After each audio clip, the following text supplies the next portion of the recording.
Today we're making Mushroom Alfredo over Fettuccine.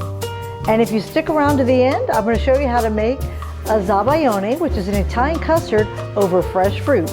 I'm Mara Marie Cristiani, the Aerialist Chef. Let's get started.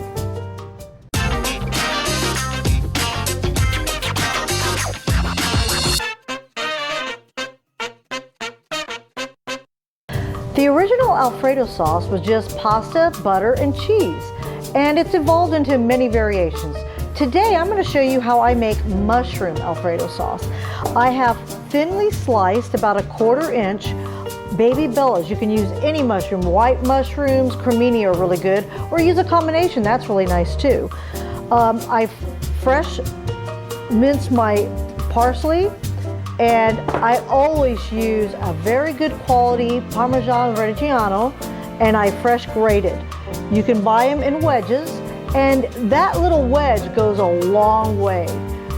You'd be surprised. Please don't use the stuff in the green canister stuff. That's kind of like sawdust, not really Parmesan, and I'm a circus performer. I know sawdust, okay? And I'm gonna use fresh fettuccine today. You can use dry, you can make it yourself. That's another episode. All right, so let's get started. We've heated our pan up. I can feel the heat on the pan, and I wanna add the oil, because the first thing we wanna do is saute our mushrooms.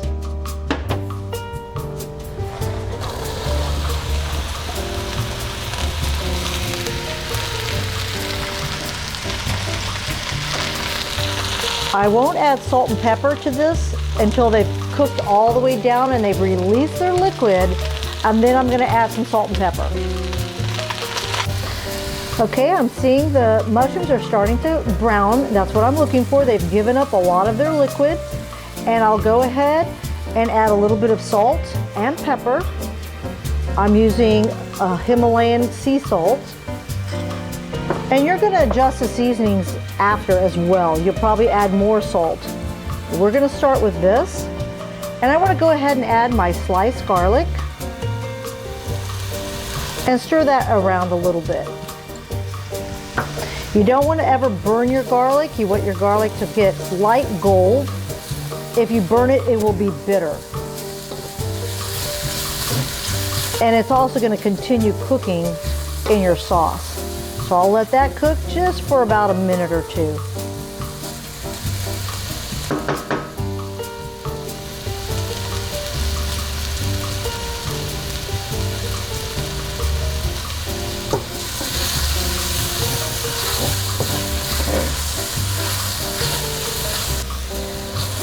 All right, it's been a couple minutes. My garlic has been cooking, and you can see now that all that liquid has been evaporated, so we're good to go with our parsley.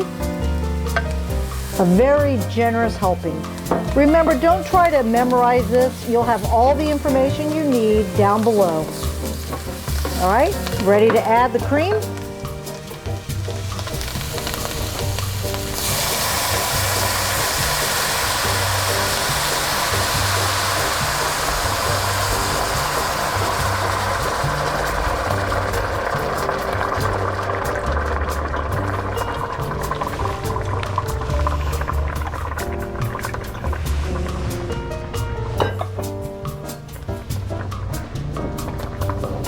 I've turned the heat down to about medium.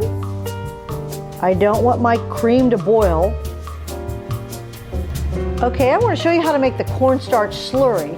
Our cream is in the pan and with the mushrooms, it's heating up.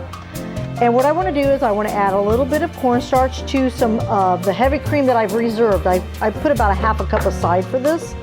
And I just want to whisk the cornstarch until there aren't any lumps. You don't ever want to add cornstarch to a hot mixture directly. You need to do what's called a slurry, and that's where you add it to any cold liquid, in this case cream, but you could do water. If you're doing a jam of some sort, you could do orange juice. But the idea is that it's a cold liquid, and you whisk in the cornstarch and you don't see any lumps. All right, our cream is heating up. You can see the smoke. I'm going to add all the grated Parmesan cheese to it. Stir that in, and then I'm going to add that slurry that I told you about. A little bit at a time. I may not use all of it.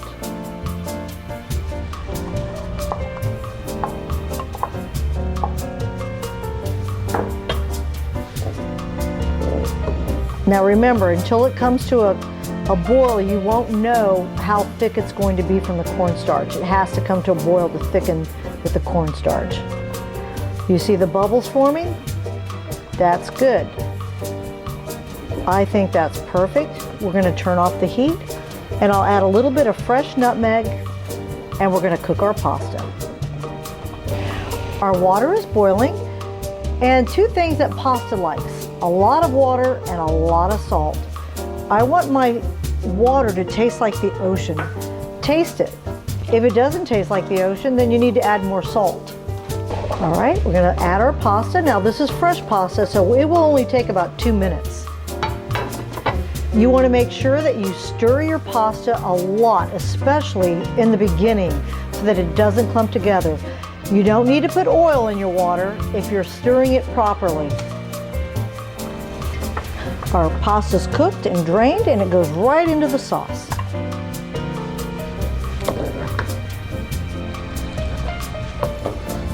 I have this just on low heat because everything is cooked. We're just putting it all together.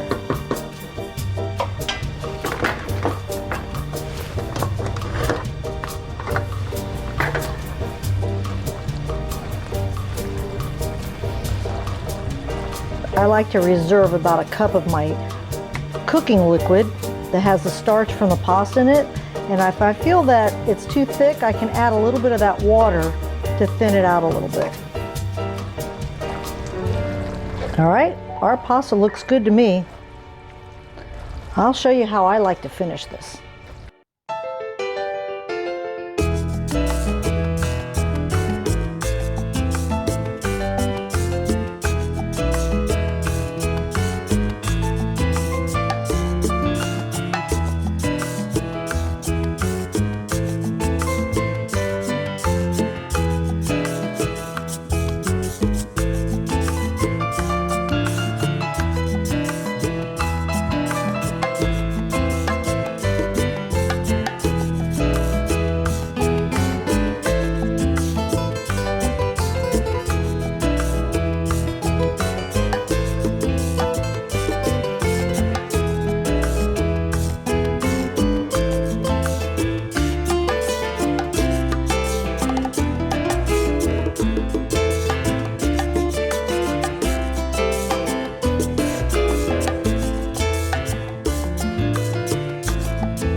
There you have it, Mushroom Alfredo over fettuccine. Let's taste it. Now you always want to serve this as soon as you're done mixing it with the sauce. Don't stop and do, say, like a cooking show or something.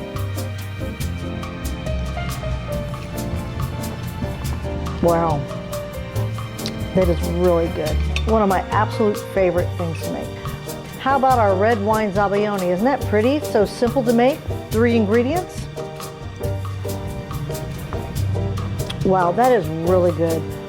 You can even take that leftover and fold it into Cool Whip or whipped cream and make another dessert the next day. That's how good it is. Glass of red wine, that's all you need. Delicious. Please subscribe and like my channel, and thank you for watching. I'll see you next time. I forgot what I was going to say. Alfredo sauce that I think anyone can master. Also, that's it. Today we're making mushroom. No, wait. Today we're making mushroom Alfredo over fettuccine.